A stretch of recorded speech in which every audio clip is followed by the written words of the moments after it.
Alors, bienvenue dans la vidéo numéro 3 de la partie 2. Le thème de cette vidéo sera le déménage. Alors, c'est un thème super important pour la pousse de cheveux. Donc, j'utilise le mot pousse de cheveux, mais c'est pas vraiment de la pousse de cheveux, c'est pour la rétention de longueur. Car c'est lors du déménage que l'on fait le plus de casse de ses cheveux. C'est ce qu'on appelle de la casse d'origine mécanique, c'est à cause des mouvements, parce que on applique trop de tension au niveau de ses longueurs et donc on casse ses cheveux. Et comme nos cheveux sont crépus et qui s'en mêlent beaucoup, et ben on a encore plus de casse que d'autres types de cheveux comme les cheveux lisses. Alors il faut faire très attention au niveau du démêlage. Et donc l'objectif de cette vidéo, c'est de voir comment faire pour minimiser la casse lors du démêlage, mais aussi la chute, parce que c'est vrai que lorsqu'on se démêle les cheveux, on tire sur ses cheveux et on va en arracher au niveau des pulpes et donc perdre en volume. Donc le démêlage est très important quand on veut gagner en longueur et aussi en volume. Alors déjà le démêlage, donc pour les cheveux crépus, il faut savoir que on a les cheveux qui tombent, voilà. Et ce sont ces cheveux qui tombent qui vont parfois s'emmêler dans les cheveux qui sont encore accrochés à notre crâne. Mais aussi, comme nos cheveux sont bouclés, le mouvement de la boucle va en fait faire que quand on passe le peigne, on va tirer sur la boucle et celle-ci va créer un nœud parce qu'on tire par le haut alors que la boucle en fait elle est faite par le bas.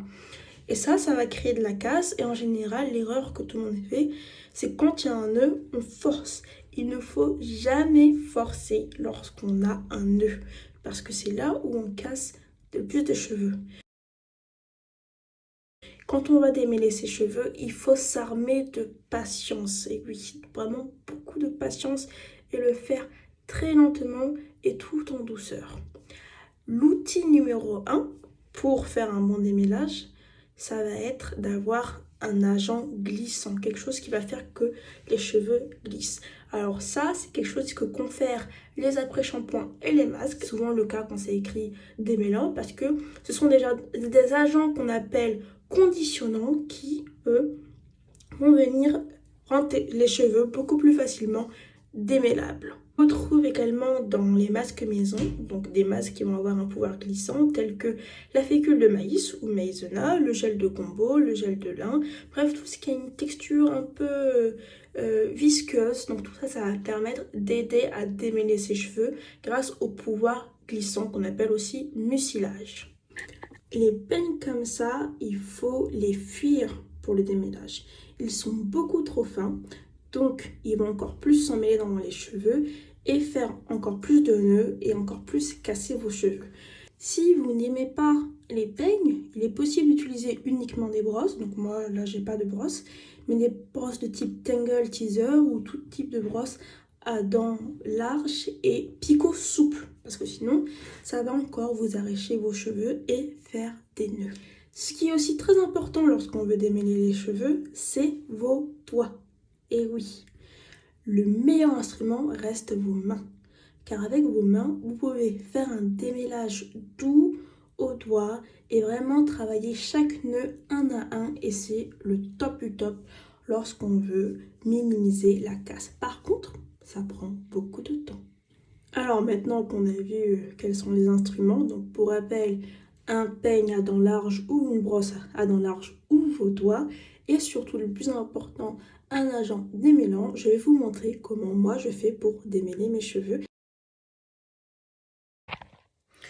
Alors là, j'ai déjà appliqué mon masque après shampoing sur mes cheveux, donc c'est un masque à base de farine de maïs. Et je vais démêler donc par section parce qu'il faut toujours démêler ses cheveux par section quand on a des cheveux crépus pour minimiser les dégâts. Quand je dis dégâts, c'est casse et aussi le fait que on ait les cheveux crépus, ça fait que nos cheveux sont plus touffus, surtout à ce niveau-là. Et donc on a du mal à atteindre ce niveau-là quand on garde nos cheveux directement lâchés pour appliquer tout type de soin, que ce soit le masque, le shampoing et aussi le démêlage. Donc je défais bien sûr ma vanille. Et donc, ce qui est très important avec les cheveux crépus, Et en fait, tout type de cheveux, c'est que le démêlage, il faut toujours commencer par les pointes, d'accord? Parce que si on commence par en haut, on va ramener tous les nœuds qui sont en haut et ils vont s'amasser au fur et à mesure et faire un très gros nœud qu'on n'arrivera pas à défaire. Alors que si on commence par démêler les premiers nœuds qui sont en bas, et bien il y aura moins de nœuds déjà en bas. Et quand on recommence, hop, ça passe et ça glisse beaucoup plus facilement. Il faut faire tout ça vraiment en douceur.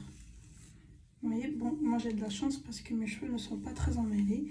Et typiquement, le peigne vraiment glisse dans mes cheveux. Et voilà.